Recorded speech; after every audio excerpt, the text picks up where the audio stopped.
Capítulo 3. Discusiones. A Gorka le sonrió a la mañana. Esto podría haber sido el paraíso. Desde una vieja taza, el vapor del té se elevó, dorado a la luz del sol. Se rizó junto a una pared cubierta de hiedra y escapó por la cara del acantilado. Cada faceta de la escarpadura se levantaba en un tosco relieve, y sobre él, formando un arco, un cielo de profundo color azul.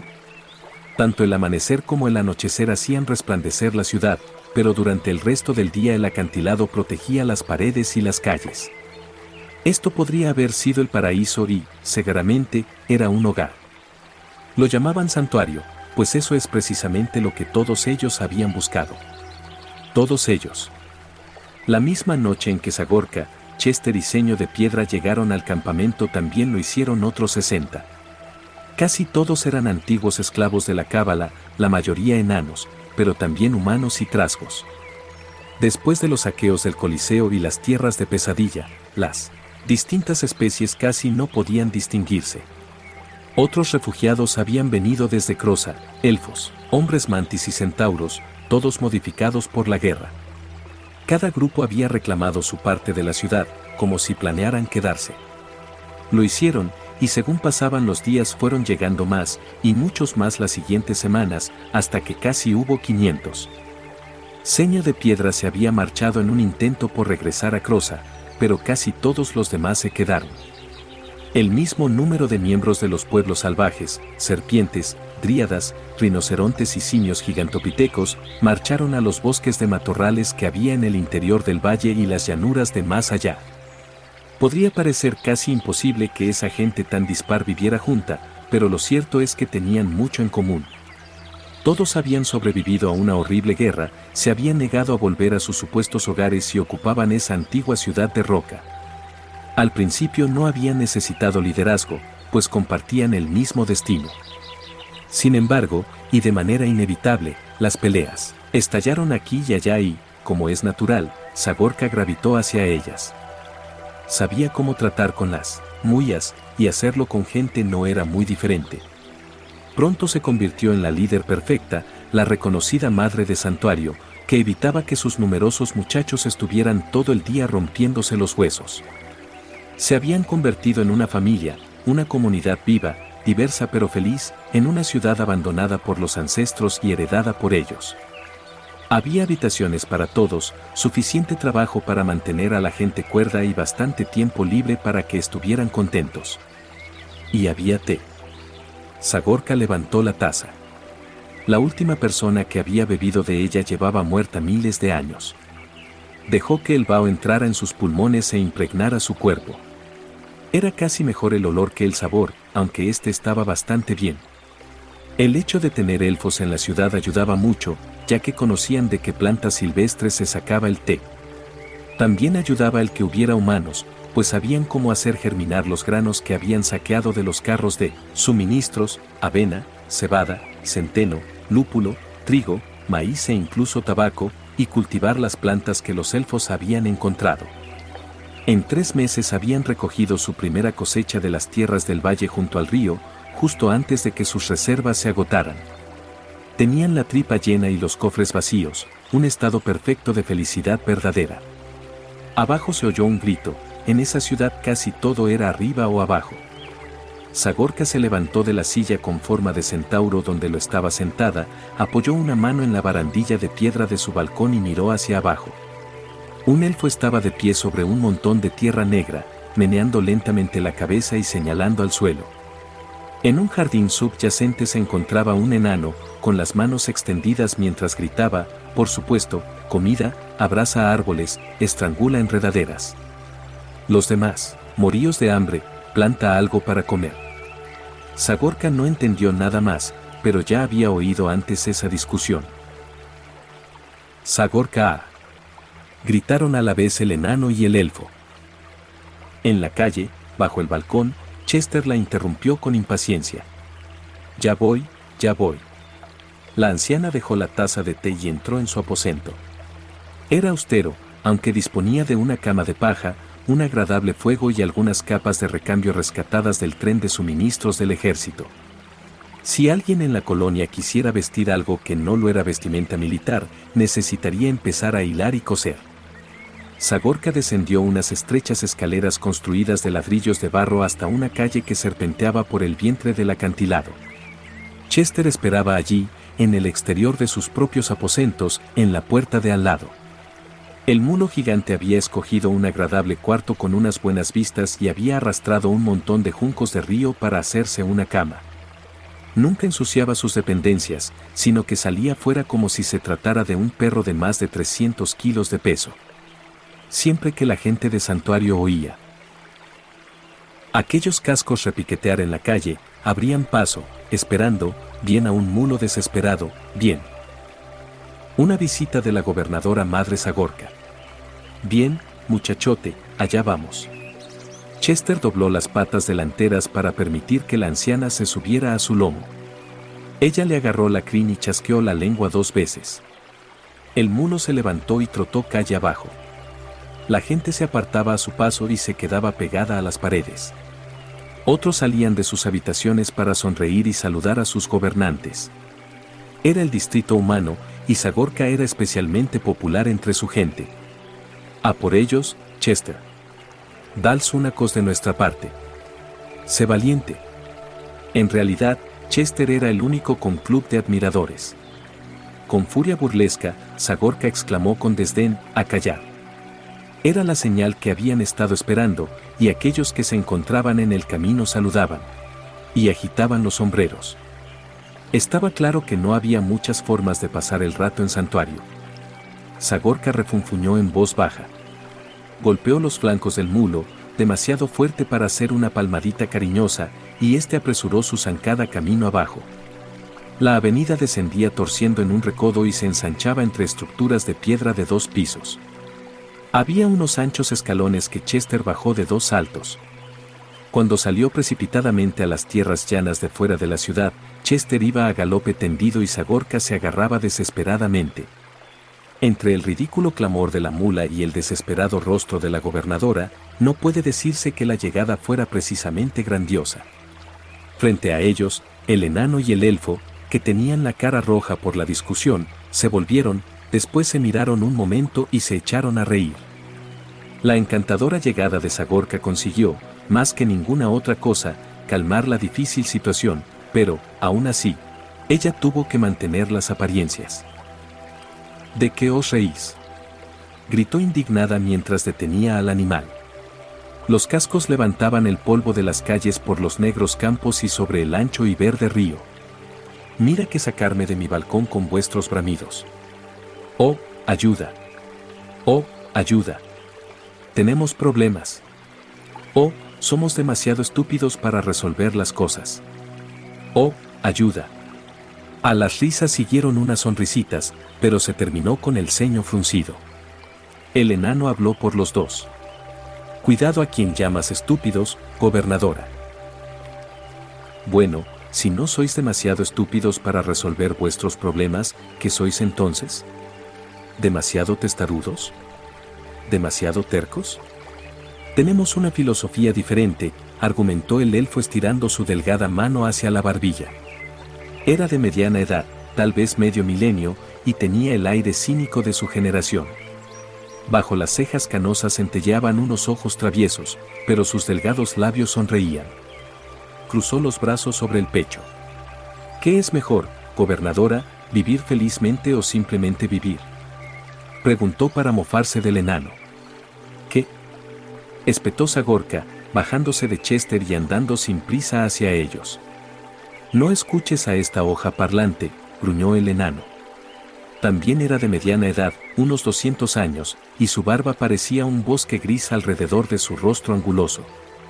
La tierra había hecho que sus manos estuvieran negras hasta las muñecas. He aquí el problema, está plantando tabaco en un terreno donde deberían plantarse cereales.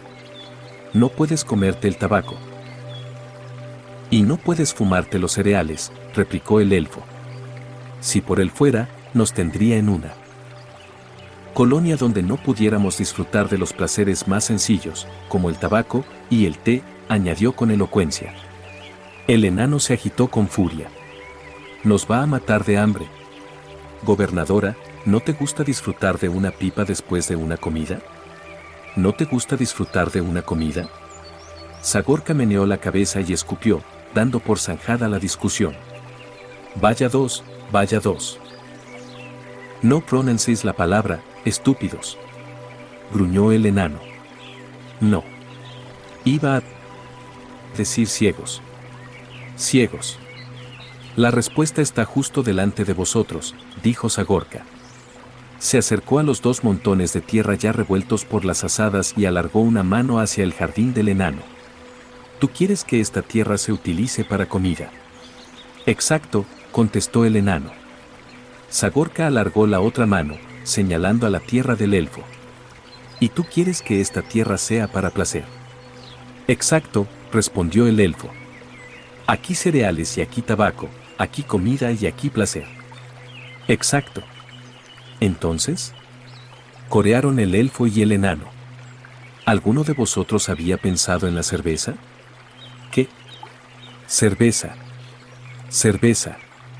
Algo que es tanto comida como placer. ¿Ha pensado alguien en cultivar cereales para hacer cerveza?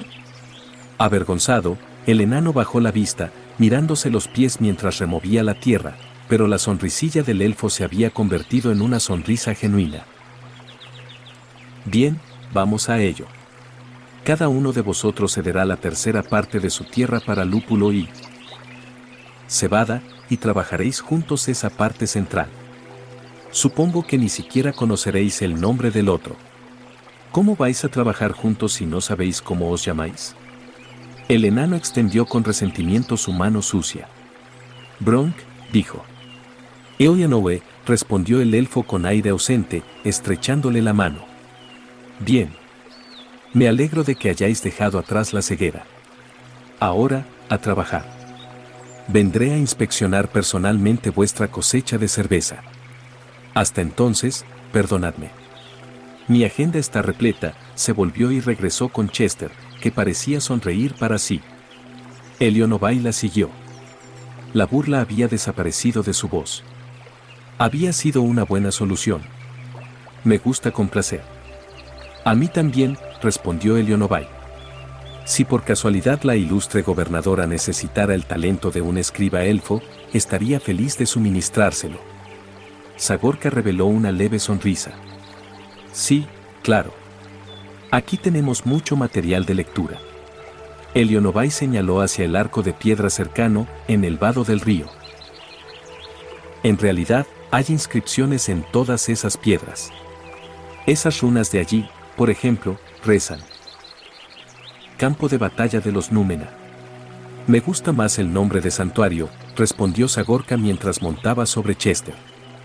Si encuentras algo interesante, házmelo saber. Si no, echó una mirada furtiva alrededor, ¿qué quieres a cambio de medio kilo de tabaco?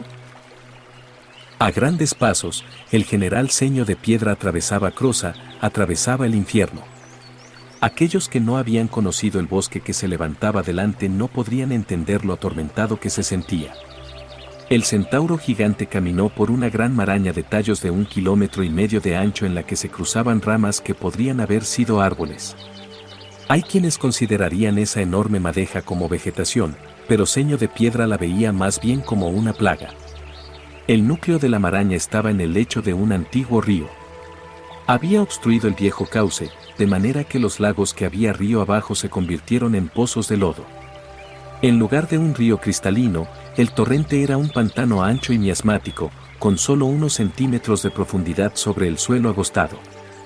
Todo árbol en una legua a la redonda había muerto, así como los animales que vivían en ellos. ¿Cuánto tiempo pasará hasta que la cábala intervenga?, murmuró.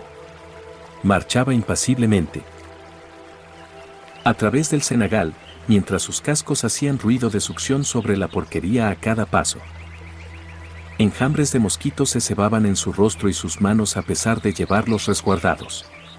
Se sentía como una momia, y no solo a causa de esa especie de sudario. Se sentía muerto. Kamal no había salido. Hacía 3 meses que el centauro gigante había comenzado una vigilia más allá del matorral esperando a que saliera Kamal. Pero no lo hizo, sino que se limitó a sentarse. Las vigilias se vuelven interminables para las criaturas vivas, así que, después del primer mes, se marchó en busca de su tribu. Le llevó otro mes encontrar la aldea, enterrada bajo 30 metros de vegetación. No quedaba nadie. Los que no estaban impedidos habían huido, y los débiles y enfermos habían quedado enterrados bajo las ramas. Ceño de Piedra los había llorado, tanto a ellos como a su hogar desaparecido. Ahora volvía al monte Gorgona. Camal había tenido 3 meses para salir y ya era hora de despertarlo. Desde el pantano sin vida, Ceño de Piedra ascendió por una enmarañada ladera de ramas. Se quitó a sacudidas los ceñidos envoltorios de las manos y la cara, dejándolos caer al suelo, donde se descompondrían. Un golpecito en la mejilla con los dedos dejó marcas rojas allí donde habían estado los mosquitos. Acercó la mano a la cintura y sacó su hacha. Hubo un tiempo en que no habría blandido una hoja contra las tierras boscosas, pero estas ya no eran su hogar. Se abrió paso a hachazos a través de un muro gris de madera y trepó monte arriba. Por fin, sus cascos se encaramaron en lo alto del mismísimo matorral del Gorgona. El seto, en forma de anillo, tenía un espesor de 1,5 kilómetros, con unas espinas lo bastante grandes para atravesar a un gigante. Ceño de Piedra saltó de rama en rama, e incluso estuvo a punto de resbalar hacia un lado y caer sobre los enormes pinchos. Finalmente, llegó a la curva interior del gran seto y ascendió al monte Gorgona. Ninguna criatura cuerda se quedaría mucho tiempo en ese gran tumor, pues no solo deformaba la madera sino también la mente. Pero Camal había permanecido allí. No cabía ninguna duda de que en esos momentos estaría loco. La única pregunta era si el monte lo había vuelto así. Delante se alzaba el Sigurat. En otro tiempo, 4 grandes árboles se levantaban entrelazados sobre ese lugar y alcanzaban el cielo, pero ahora los 4 habían crecido siguiendo una forma grotesca. El Sigurat yacía de lado, como un enorme tirabuzón, y Camal se sentaba en su base. Ceño de Piedra se acercó a grandes zancadas hacia la tranquila figura. ¿Cómo se había alimentado el hombre? ¿Qué había bebido? A medida que se acercaba, el gran centauro supo las respuestas. Camal estaba delgado y sus músculos parecían madera granulada. Había hundido los dedos en el suelo, y la magia verde que irradiaba suavemente hacia sus brazos explicaba de dónde había sacado el sustento. Estaba en comunión con el corazón del bosque, y tan corrupto como él. En otro tiempo, Ceño de Piedra había adorado tanto a ese hombre como a ese bosque, pero ahora ambos le ponían enfermo. Avanzando con fuertes pisadas, el centauro se colocó ante su otrora maestro. Sus piernas llenas de barro seco no se doblaron en una reverencia. Bien, Camal, ¿cuándo vas a volver a levantarte? El hombre no respondió. Ni siquiera parpadeó. Solo el imperturbable movimiento de su pecho demostraba que estaba vivo. Al fin, como si las palabras hubieran brotado a una legua de distancia y hubieran tardado todo ese tiempo en llegar, Camal contestó: he estado levantado el tiempo suficiente para cualquier hombre. Yo, levántate, gritó Ceño de Piedra. He estado levantado todo lo que podía estar. Camal no había dejado de hablar, como si las palabras que se estiraban por ese vasto espacio no pudieran detenerse. Crucé un continente, 1, 2, 3 veces en busca de Jesca. La tuve solo un momento y después se fue. En el mundo hay mucho más, aparte de Jesca. La voz de Ceño de Piedra resonó: más que tú, Camal. Acroma está construyendo una nación, enviando a esos condenados bichos azules suyos a convertir a las tribus vecinas. Pronto tendrá un clero y un nuevo ejército. Camal respondió, pero sus palabras volvieron a retrasarse. No será en mi mundo. Y tu preciosa hermana también está ocupada. Ha enviado carretas a las aldeas para incluirlas en el sistema del Coliseo. Todas tendrán arenas. Acroma está convirtiendo a medio continente y Paje a la otra mitad. Esas dos no compartirán Otaria. Se están fortaleciendo para la guerra. ¿Sabes? Que esto no ha acabado. No parecía que supiera nada. Miró hacia Ceño de Piedra como si el centauro estuviera en una cima lejana. Nos van a coger en medio. Me refiero a Crozza, aunque no es que quede mucho que defender. Kamal, las especies nativas están muertas y las perversiones creadas por ti y la espada Mirari están en alza. Perdimos muchos miles en las tierras de Pesadilla y 1000 más en la escarpadura de Coria. Es por mí, contestó Kamal en voz baja. El rostro de Ceño de Piedra se oscureció. Ahora lo entiendo. Solía pensar que había 2 imperios malignos en Otaria. Pensaba que Crozza solo era una víctima. Ahora veo que son 3. Topos y la Cábala luchan por todo el continente, y Crozza se recluye en sí misma. Colaboramos con ellos en la conspiración. Kamal parpadeó, como si pensara. Cava con tus manos en el suelo, Ceño de Piedra. Siente el corazón de Crozza. Sosténlo y conocerás la verdad. Conozco la verdad. Sé que eres culpable de este desorden y que no vas a hacer nada para remediarlo. Ya no eres Kamal, de manera que algún otro debe serlo. Debo recoger lo que has desordenado. El centauro gigante se dio la vuelta y empezó a andar, con sus cascos manchados de barro atravesando las entrecruzadas espirales de madera en que se había convertido el suelo. Casi había alcanzado el matorral cuando Kamal lo llamó. ¿A dónde vas? A mi nuevo hogar, a Santuario. Zagorka tenía razón. Ya no pertenezco a este sitio. En Santuario hay otros como yo, gente que intenta averiguar qué hacer cuando los dioses desaparecen. Nos levantaremos ante los 3 imperios malignos. Ceño de Piedra cruzó el matorral. Ve, pues. La voz de Kamal le llegó lastimera en la distancia. Ve, hijo de Crozza, con su bendición.